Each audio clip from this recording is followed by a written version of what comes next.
solo El Salvador, cantando a una voz, no hay olvido ni rencor. El pobre fue la voz, lo hizo con amor, un legado nos dejó. Al hombre devolvió derecho y dignidad, amar la vida hasta el final. Estamos de vuelta con ustedes, queridos amigos, aquí en esta transmisión especial por la beatificación del arzobispo mártir de San Salvador, Monseñor Óscar Arnulfo Romero.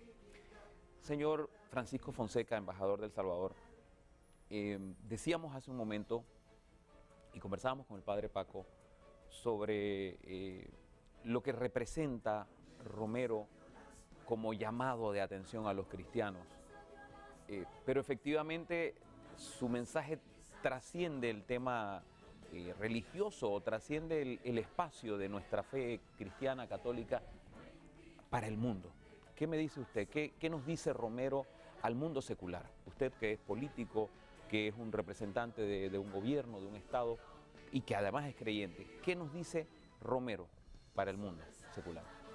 Bueno, es que es signo patente de conversión. Conversábamos antes de iniciar y decíamos que si algo, por lo menos personalmente, me impresiona, es cómo en su vida hubo cambios radicales, un cambio que solo se explica desde la experiencia de fe, de la experiencia que Dios toca el corazón.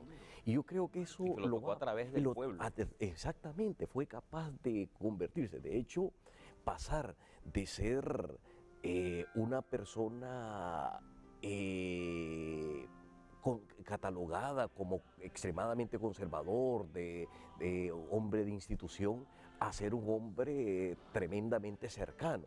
Y no es que dejó de ser hombre de institución y hombre conservador, en el sentido bueno de la palabra.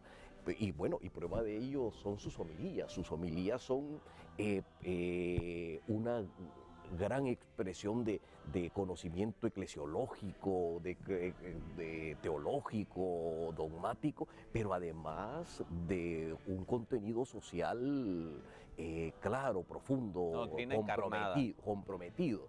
Y yo lo que sí quisiera destacar es que Monseñor Romero seguramente va a dejar como legado a nuestro pueblo, a nuestra historia, su ejemplo que no es simplemente discurso, sino que es sangre. Y en un discurso las palabras mueven ideas, pero la sangre mueve el corazón. Y él efectivamente con su palabra y con su sangre ha dejado un ejemplo no solo para la gente de iglesia, sino también efectivamente para la gente que tenemos la responsabilidad de guiar al pueblo, que hay que estar efectivamente asumiendo las tareas como servicio y hay que ponerse del lado de quien realmente necesita. El servicio gubernamental es un servicio que tiene que favorecer a la gente necesitada. Entonces yo creo que ese elemento, el elemento testimonio, es importante destacarlo. Y la certeza es que Dios se ha puesto de nuestro lado, poniendo a Romero aquí en nuestra historia, en la historia de Centroamérica. Muy bien. En la historia de Latinoamérica. Muy bien, qué hermosas palabras. No solo de palabras, sino de sangre. Las palabras mueven las ideas, la sangre mueve el corazón. Muy hermosas palabras, señor embajador, quedan grabadas en nuestro corazón y en nuestra memoria. Estamos ya en los preparativos para iniciar la transmisión, ya se están haciendo las conexiones a través de internet y estamos casi listos para esta maravillosa ceremonia que vamos a presenciar a través de esta pantalla de FTV05. Recuerden comunicarse con nosotros a través de las redes sociales @FTV05. Estoy ahora mismo mirando el monitor y sí, estábamos viendo algunas imágenes de la gente congregada en la plaza.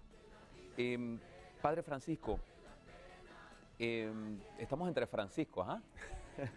El Papa Francisco, el embajador Francisco, el Padre Francisco. Padre Paco, un poquito ya sobre lo que vamos a ver. Ujú. ¿Qué es un beato? ¿Qué significa ser un beato en la Iglesia Católica? Bueno, es bueno aclararlo, ¿no? Porque a veces nuestro pueblo sencillo piensa que el beato no es tan santo como el santo. En realidad hay, si se quiere, 3 momentos en el proceso de canonización, que es cuando es declarado venerable, cuando es declarado oficialmente beato y cuando es declarado santo. Ahora, el beato es un santo también, pero en el grado de beato, porque el proceso de canonización, como es largo, y termina cuando el fiel, que es considerado ejemplo heroico del ejercicio de la virtud, es denominado o es presentado para la Iglesia universal, y su doctrina también es una fuente también de reflexión teológica y de santificación a nivel universal, es cuando se declara santo. El beato, el culto del beato está restringido al país. Eso no quiere decir que no pueda ser invocado también en otras latitudes, pero ya la Iglesia lo ha incluido en el canon, en la lista del ejercicio heroico de la virtud en vida. Pero está circunscrito porque se espera de que su figura todavía sea universalmente más conocida para que luego sea incorporada en la lista del canon. Cosa que de en los este caso en santos. particular no es nada difícil. En este caso, obviamente, ya es universal. Tenemos delegaciones Ahora, de África, ¿no? Vale la pena beatificación. aquí aclarar que en los primeros siglos de la Iglesia se consideraban más los mártires, los que morían Claro. asesinados por aquellos que odiaban la fe católica y cristiana. Eran ya reconocidos como mártires y se celebraba el día de su muerte o de su asesinato como el día para recordar su memoria. Más adelante, ya en el siglo VI, VII, se comienzan a considerar otros ejemplos de ejercicio heroico de la fe, no por el hecho de la virginidad, fundar familias religiosas como el caso de San Benito, etc. Ahora aquí Romero ha pasado al primer grado, históricamente, del ejercicio heroico, que es cuando una persona derrama su sangre por la fe en Jesucristo. Entonces no solamente tenemos un santo, sino que tenemos un gran santo, porque de todos los santos, los que primero se veneran en la iglesia, considerando su mayor grado de heroicidad, son los mártires, y esto hay que aclararlo. Rayarlo. ¿Por qué? ¿Qué es el santo o qué es el beato en un proceso de beatificación? Aquel que se configura con Jesús. Pero en la vida de Cristo, el testimonio más radical que Él nos dio fue cuando Él ofreció su sangre por la humanidad. Entonces, cuando una persona está dispuesta a morir, a dar su vida por la causa del Evangelio, es cuando más se identifica con esa heroicidad de Jesús que determina el Evangelio de San Juan en el capítulo 13, versículo 1, cuando dice: los amó hasta el extremo de la muerte, de derramar la sangre.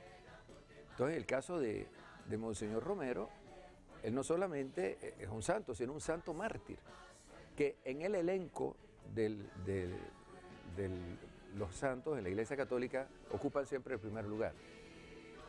Él está incluido dentro del martirologio romano, de aquellos que mueren por ser testigos de su fe.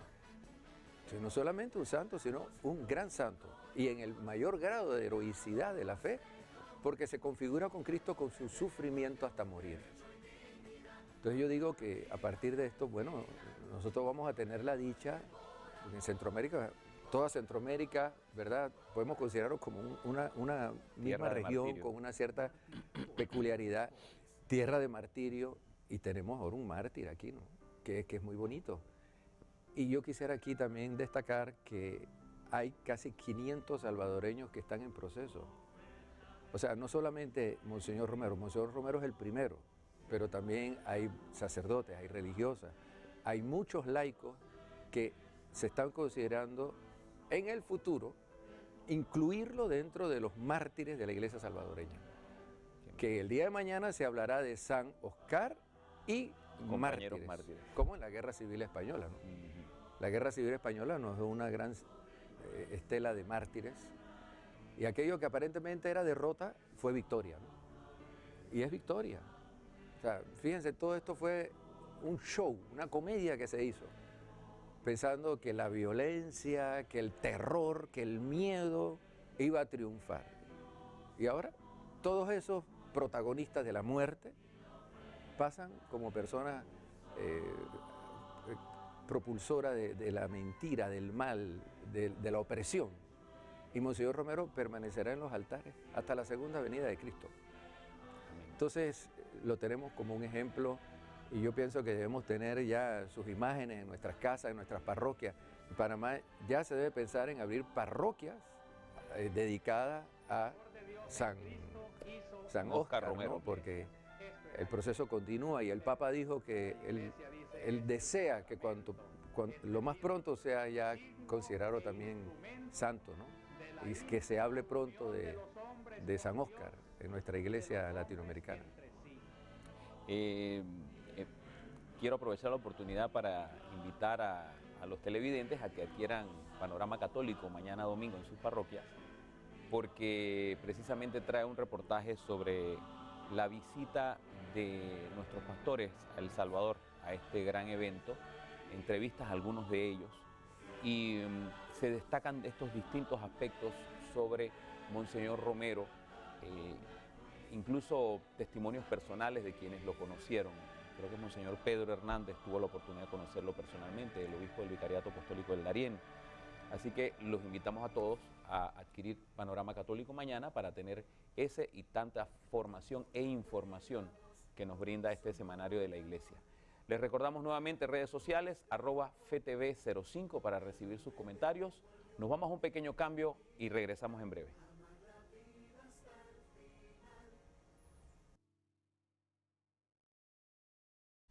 Un solo El Salvador, cantando a una voz, no hay olvido ni rencor.